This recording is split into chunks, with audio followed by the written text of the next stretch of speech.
অনেক দিন ধরে ভাবছিলাম মাথায় হেনা করব।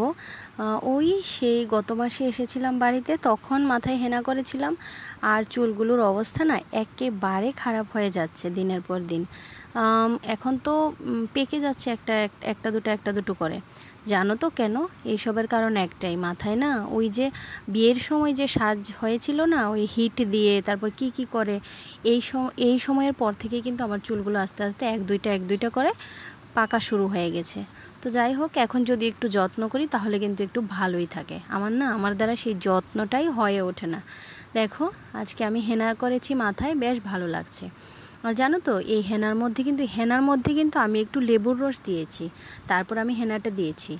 আর এই যে দেখো, সারাদিন আর কোনো রকম ব্লগ কন্টিনিউ করতে পারিনি।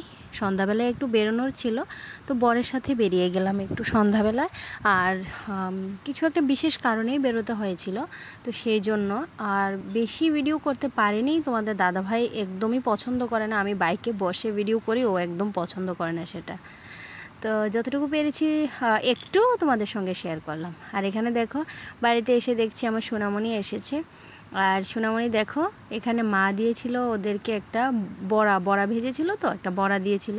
তো ভাই বোনে মিলে কিন্তু খেয়েছে। আর অংশের জন্য ওই বইগুলি এনেছি, আর ওর না ভীষণ ওর পছন্দ হয়েছে ওই বইগুলি।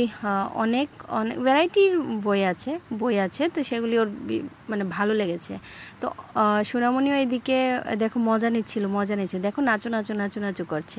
এখন অনেক কিছু শিখে গেছে। আর এদিকে দেখো, এটা কিন্তু পরদিন সকালবেলা সবাই মিলে ভাই বোনরা একসঙ্গে গল্প করছে, দেখেছো?